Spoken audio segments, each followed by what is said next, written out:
আসসালামু আলাইকুম everyone, welcome to my channel random life with Anita. এটা ছিল হচ্ছে আমার ঢাকা টু কক্সবাজারের একটা ছোটখাটো একটা ব্লগ অর এক্সপিরিয়েন্স। তো আমাদের ট্রেন ছিল হচ্ছে 9:20-এ। জানতাম লেট হবে, স্টিল আমরা যেন লেট না হই সেটার জন্য খুব তাড়াহুড়োর মধ্যে ছিলাম। তো যাই হোক, ট্রেনের মধ্যে একটা খাবারের আয়োজন করেছিলাম আমরা, সেটা হচ্ছে রাইস এবং চিকেন ফ্রাই, সাথে ভেজিটেবল ছিল। তবে আমার কেন জানি ট্রেনের এই যে টুকিটাকি খাবারগুলো খুব ভালো লাগে। আমি আরো অনেক কিছু খেয়েছিলাম, আমার হাজবেন্ডও হচ্ছে মানে ট্রেনের এই টুকিটাকি খাবারের পোকা আমার মতো করে। ভাই খাইতেছেন আপনি? গরম গরম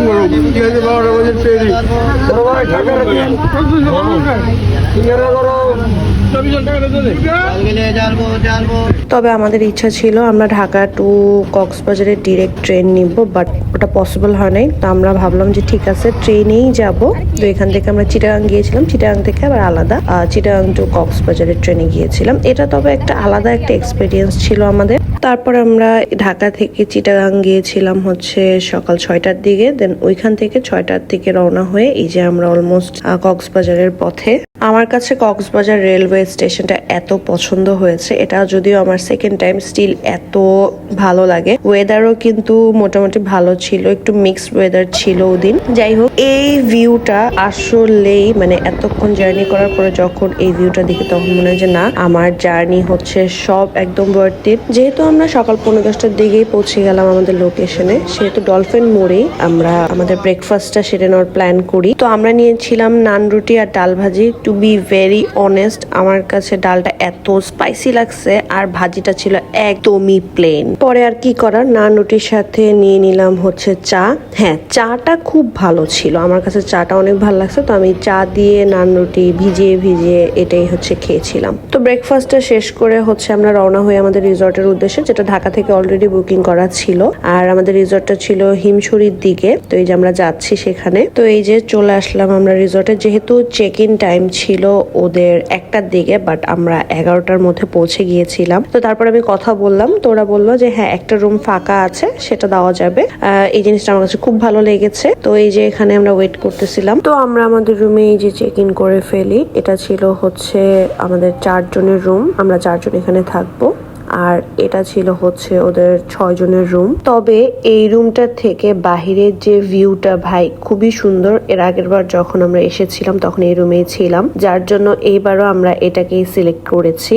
আর এখান থেকে রিসর্টটা এত সুন্দর দেখা যায়, মাশাআল্লাহ। তো আমরা তারপরে এসে একটু ফ্রেশ ট্রেশ হয়ে প্রিপারেশন নিয়ে আমরা এখন সুইমিং এ যাব, যেহেতু এখানে সুইমিং পুলও ছিল। তো এই যে সুইমিং এর জন্য আমরাও রেডি হয়ে গেলাম। তো আমরা এখন সুইমিং এ যাব। আমরা সবাই হচ্ছে অনলাইন থেকে এরকম সেম টি শার্ট অর্ডার করেছিলাম যে আমরা একসাথে পরে সুইমিং করব। সুইমিং শেষে অনেক ক্ষুধা লাগতেছিল আমাদের। তো তারপর যাই হোক কোনো রকম রেডি শেডি হয়ে চলে গেলাম আমাদের লাঞ্চের জন্য। তো হ্যাঁ, হিমছড়ির ওইদিকে হচ্ছে খুব বেশি খাবারের অপশন নাই বললেই চলে। তো যেগুলোই ছিল এর আগের বার আমরা এখানে খেয়েছিলাম, যার জন্য এখানে আসা হয়েছে। তো আমরা আমাদের পছন্দ মতো খাবার অর্ডার করে নিতেছিলাম এখানে যে যেটা খাবো।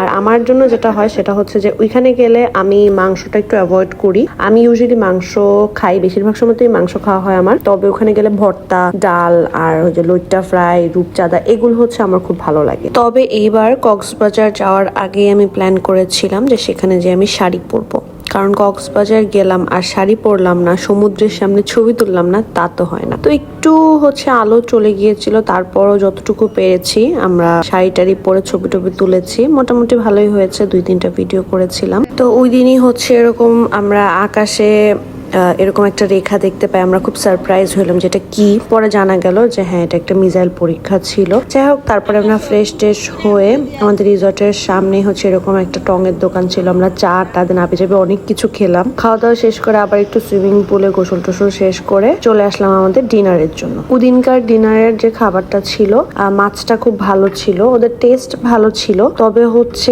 ডালটা আমার কাছে একটু প্লেন লেগেছে, মানে এর চেয়ে বেটার ডাল হচ্ছে আমি কক্সবাজারের অনেক অনেক জায়গায় খেয়েছিলাম। বাট আলহামদুলিল্লাহ খাবার ভালো ছিল, কোয়ান্টিটিও ভালো ছিল। এখন হচ্ছে সকালবেলা, তো আমি একটু দেখাই দিতেছি আমাদের যে সুইমিং পুল ছিল সেটা। তো ব্রেকফাস্ট টাইম ছিল তখন, আর যেহেতু হাতেও সময় ছিল ভাবলাম যে রিসর্টটা একটু ঘুরে ঘুরে দেখি আর সবাইকে একটু দেখাই যে রিসর্টটা কেমন ছিল। আসলেই অনেক বেশি সুন্দর ছিল, অনেক গাছগাছালি ছিল, খুব ভালো লাগতেছিল। তো এখানে ছিল আমাদের রুম ছিল, আর রিসর্টে ঢুকতে এরকম একটা ভিউ আমরা দেখতে পাবো। এত সুন্দর ভিউ ছিল আর ওয়েদারটা মাশাআল্লাহ। নাও ব্রেকফাস্ট টাইম। তো এই যে আমাদের খাওয়া দাওয়া হচ্ছে শেষের দিকে কি শেষই, এখন জাস্ট এই যে চাটা খাবো। এইবারের সার্ভিস বা এবারের খাবার ভাই, এবার ডিম সিদ্ধ দিচ্ছে, গতবার এটলিস্ট ডিম ভাজা ছিল যেটা খিচুড়ির সাথে খাওয়া যেত, যার জন্য এবার আমি খিচুড়ি খেতে পারিনি, স্যাড। যাই হোক, এটাই ছিল ব্রেকফাস্ট। সো তারপরে আমরা রেডি হয়ে চাঁদের গাড়ির জন্য বের হয়ে যাই। এটার পার্ট 2 আমি এই ভিডিওটার পরেই পোস্ট করব। আর চাঁদের গাড়ির এখানে একটু ঝামেলাও হয়েছিল, এই ঝামেলার কথাটা আমি শেয়ার করব নেক্সট ভিডিওতে। ওকে দেন, থ্যাঙ্কস ফর ওয়াচিং।